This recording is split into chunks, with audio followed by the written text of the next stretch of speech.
충남도와 대전시가 행정통합을 위해 속도를 내고 있는 가운데 추진 과정에서 교육계가 소외됐다는 지적이 제기됐습니다. 관련 내용을 살펴봤습니다. 아산 경찰병원 사업이 예비 타당성 조사를 통과했습니다. 충남도와 경찰청은 2029년 개원을 목표로 경찰병원 조성 사업을 추진할 계획입니다. 당진의 한 폐기물 처리 사업장에서 청소 작업을 하던 근로자가 온열 질환으로 쓰러진 지 23일 만에 사망했습니다. 노동당국은 산업안전보건법 위반 여부 등을 조사하고 있습니다.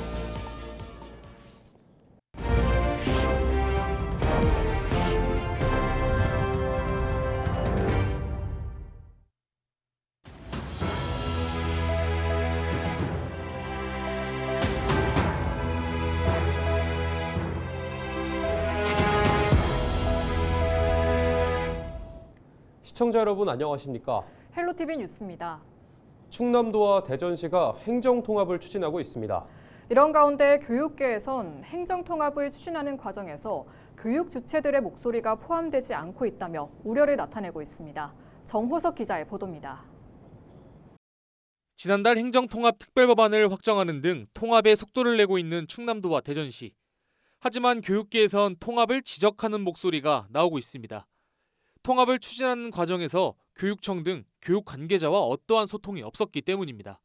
민간협의체를 구성을 했는데 거기에 교육의 전문가라고 보여지는 사람이 수가 굉장히 적고요. 그리고 교육에 관련된 교직원이나 학부모, 교육기관의 목소리를 듣는 절차가 빠져 있습니다. 그래서 그런 부분에서 문제가 있다고 생각합니다. 영지학교와 국지학교 설립에 대한 문제도 제기됐습니다. 특별법안에는 특수목적 고등학교에 대한 설립이 가능하다고 명시돼 있습니다. 교사단체는 특수목적 학교가 많이 조성되면 교육 불평등이 심화될 수 있다며 우려를 나타내고 있습니다.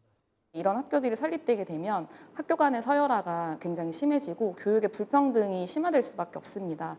그리고 지금 사세고시라는 말도 있는데 초등학교 때부터 입시 경쟁 교육에 학생들이 내몰리게 될 가능성이 매우 커집니다. 충남 도의회에서는 교육감 선출 방식 관련 문제가 불거졌습니다. 행정통합 특별법안에 따르면 기존의 교육감 선출 법령을 달리할 수 있다고 명시돼 있습니다. 해당 내용을 토대로 도지사와 교육감을 연계해 같이 뽑는 런닝메이트제가 도입될 수 있어 교육 자치가 흔들릴 수 있다는 겁니다. 교육감을 도지사와 함께 선출을 하는 새로운 제도를 도입하는 데 있어서 전혀 논의되지 않고 교육감으로 피선출될 권리를 아예 막아버렸다는 하나의 매우 일방적인 결정이라고 볼 수 있습니다.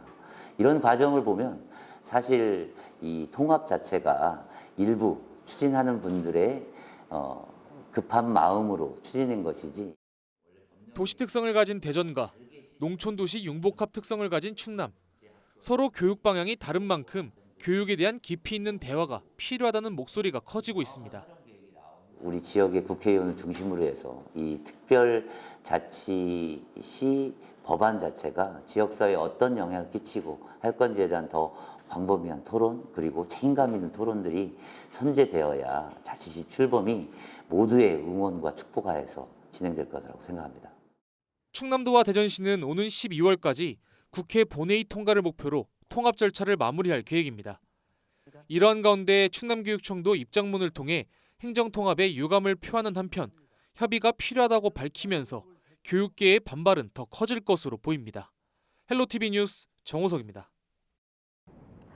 아산 경찰병원 사업이 기획재정부의 예비 타당성 조사를 통과했습니다. 이에 따라 충남도와 경찰청은 오는 2029년까지 1,724억 원을 투입해 아산시 경찰종합타운 부지에 경찰병원을 건립할 계획입니다. 해당 병원은 경찰관이 입은 부상과 질병 등을 전문적으로 치료하는 곳으로 현재 경찰 전문병원은 서울경찰병원이 유일합니다. 병원에는 심뇌혈관센터와 근골격센터 등 6개 전문진료센터가 들어서고 24개 진료 과목이 운영될 예정입니다. 한편 경찰병원은 지역 주민도 이용할 수 있습니다. 당진의 한 폐기물 처리 사업장에서 청소 작업을 하던 근로자가 온열 질환으로 쓰러진 지 23일 만에 사망했습니다. 지난달 20일 오후 4시쯤 당진시 합덕읍 한 폐기물 처리 사업장에서 야외 청소 작업을 하던 50대 A씨가 쓰러졌습니다. A씨는 병원으로 옮겨져 치료를 받았지만 23일 만인 지난 14일 숨진 것으로 뒤늦게 알려졌습니다. 노동당국은 근로 현장에서 중대재해가 발생함에 따라 해당 사업장에 작업 중지 명령을 내리고 사업주를 상대로 산업안전보건법 위반 여부를 조사하고 있습니다. 또 냉방장치 설치 여부와 개인 보냉장비 지급 여부 등 의무사항 이행 여부도 확인하고 있습니다. 작업장에선 온열질환 의심자 발생 시 즉시 119에 신고해야 하지만 해당 사업장에선 119 신고를 하지 않았던 것으로 알려졌습니다.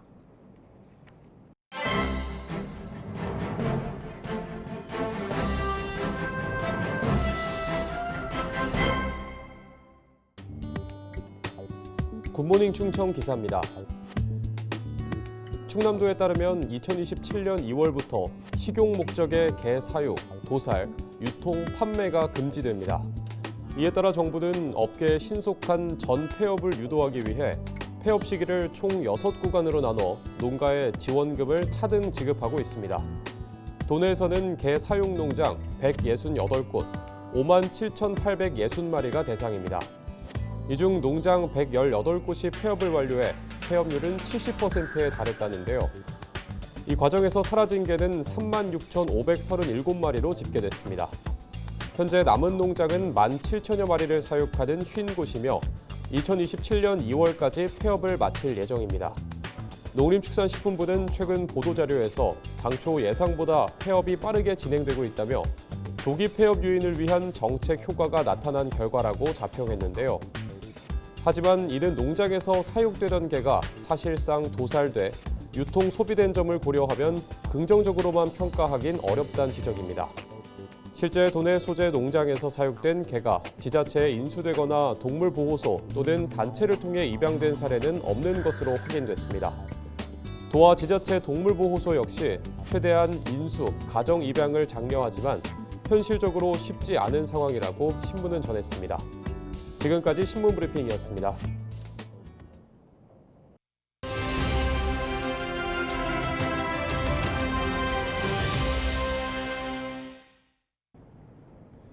홍성군이 대기오염물질 배출 사업장의 불법 행위 여부에 대해 합동 단속을 실시합니다.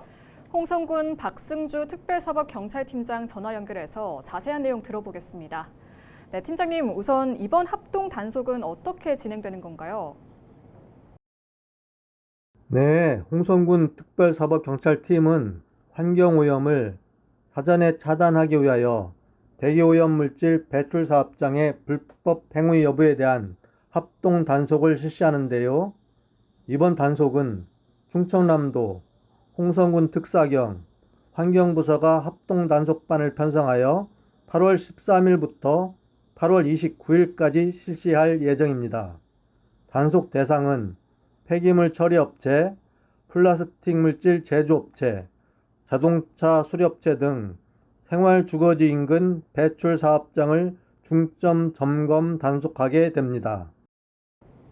네, 그렇다면 주로 어떤 부분에 대해서 단속이 이뤄지는 건가요? 네, 주요 단속 대상은 무허가 미신고 대기 배출시설 설치 운영 여부, 대기오염 방지시설 비정상 운영 여부, 자가 측정 이행 여부 및 시설 운영 관리 기록 보존 비치 여부, 환경기술인 선임 및 교육 이행 여부 등인데요. 위반 사업장에 대해서는 대기환경보전법 등 관련 규정에 따라 행정적, 법적 조치를 취할 계획입니다. 네, 이번 합동 단속을 통해서 어떤 효과를 기대할 수 있을까요? 네, 주거지역 인근 대기오염물질 배출시설에 대한 점검을 통해 군민의 쾌적하고 안전한 생활환경을 조성할 수 있을 것으로 기대하고 있습니다. 아울러 이번 합동단속으로 투명하고 효율적인 환경오염 감시 체계를 구축해 환경행정의 신뢰성을 높여 나아가겠습니다. 사업장에서도 자체 시설 점검과 개선에 힘써 불이익이 발생하지 않도록 협조해 주시길 당부드립니다. 네, 팀장님 오늘 말씀 고맙습니다. 지금까지 홍성군 박승주 특별사법경찰팀장과 이야기 나눴습니다.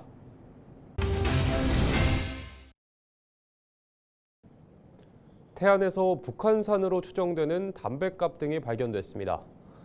지난 20일 오후 1시쯤 태안군 소원면을 방문한 태안군 직원이 집안에서 북한산으로 추정되는 담뱃갑과 탄약통을 발견해 당국에 신고했습니다. 경찰과 군 당국은 현장에서 탄약통 1개와 빈 담뱃갑 2개를 수거하고 대공 혐의점 조사를 했습니다. 조사 결과 담뱃갑 1개는 북한에서 생산한 담배지만 중국에서 손쉽게 살 수 있는 제품인 것으로 알려졌습니다. 나머지 1개는 1990년대 한국담배인삼공사가 생산한 제품으로 확인됐으며 탄약통은 1980년대 미국에서 생산된 미군 용품으로 파악됐습니다. 경찰은 대공 혐의점은 없는 것으로 보고 최종 거주자를 상대로 경위를 파악할 방침입니다. 예산의 한 단독주택에서 불이 났습니다. 지난 20일 저녁 8시 20분쯤 예산군 덕산면 옥계리의 한 단독주택에서 화재가 발생해 50여 분 만에 진화됐습니다. 이 불로 주택 200제곱미터가 불에 타고 가재도구가 소실되는 등 2,500만 원의 재산 피해가 발생했습니다. 다행히 인명피해는 없었으며 소방당국은 현재 화재 원인을 조사하고 있습니다. 태안을 대표하는 수산물인 꽃게의 금어기가 해제돼 본격적인 꽃게 수확이 시작됐습니다. 태안군 백사장항에서는 금어기 해제일인 21일 자정부터 오전 8시까지 어선 30척이 바다로 나가 모두 7톤의 꽃게를 수확했습니다. 태안군은 수온이 떨어지는 가을에 접어들면 더 많은 꽃게가 수확될 것으로 전망하고 있습니다. 꽃게의 가격은 백사장항 위판장에서 1kg당 8,000원 선으로 형성됐으며 이는 첫날 기준 평년보다 저렴한 수준입니다. 한미 관세 협상 과정에서 농산물 검역 관련 논의가 있었다는 사실이 알려지면서 농민들의 우려가 커지고 있습니다. 이세진 기자가 보도합니다. 국내 최대 사과 주산지 경북. 한미 관세 협상 이후 지역 사과 재배 농민들은 시름에 빠졌습니다. 과체류 수입 검역 완화 논란에 미국산 사과 수입이 현실화될 수도 있다는 우려 때문입니다. 국회에서 열린 토론에서도 생존을 걱정하는 목소리가 터져나왔습니다. 정부 스스로 수입 문턱을 낮추는 것은 자국 농업을 스스로 포기하는 행위 아닙니까? 우리 사과 수입 검역 완화에 대해 결세 반대하며 정부가 이 정책을 강행한다면 전국 농민과 연대하여 강력한 대응에 나설 것입니다. 수입 절차를 전담하는 이른바 미국 데스크 설치 소식에 불안은 더 커졌습니다. 협력 강화 취지일 뿐 추가 개방 절차는 아니라는 게 정부 입장이지만 농민들의 생각은 다릅니다. 이걸 가지고 그 경제 대국하고 협상 토론에 올라간다 하는 자체가 참 우리나라에 믿어야 되나 믿을 수가 있나 정말로 정책이 참 답답합니다. 사과 농가만의 걱정은 아닙니다. 과수산업과 지역 농가 전반으로 막대한 영향을 미칠 수 있어 이제라도 준비가 필요하다는 지적도 나옵니다. 금융 완화가 이루어지지 않도록 잘 지켜보고 우리나라 가수산업의 발전을 위해서 앞으로 이제 우리가 어떻게 준비를 해야 될지 이런 부분에 대한 반면 정부는 지나친 확대 해석을 경계하고 있습니다. 현재 과체류 수입 절차를 완화하거나 바꿀 여지는 없다고 선을 그었습니다. 8단계를 그러니까 이미 과학적인 절차로 규정되어 있는 상황에서 정부가 어떤 외부의 요인에 의해서 인위적으로 간소화하거나 혹은 완화한다는 것은 불가능한 거고. 다만 이런 설명에도 자구책 마련은 시급한 과제로 언급됐습니다. 법적 보호 대책도 검토되고 있습니다. 앞으로 입법적으로 해야 될 부분들은 이번 논의 과정에서 이제 많이들 거론돼야 될 것이고, 저는 이제 사전적으로 해놓은 것은 뭐냐 그러면은 무역 협상에 있어서 농업계가 패싱되는 일이 없도록 관련 통상조약법 등의 어떤 개정을 지금 요구하고 있는 그런 상황입니다. 미국산 사과 수입이 현실화될 경우 국내 사과 생산의 60% 이상이 수입품으로 대체될 거라는 전망도 나옵니다. 이런 가운데 쌀과 소고기 대신 과체류 수입 카드를 내준 게 아니냐는 과수농가들의 반발은 더 거세질 것으로 보입니다. 헬로티비 뉴스 이세진입니다. 이상으로 뉴스를 마칩니다. 시청해주신 여러분 고맙습니다.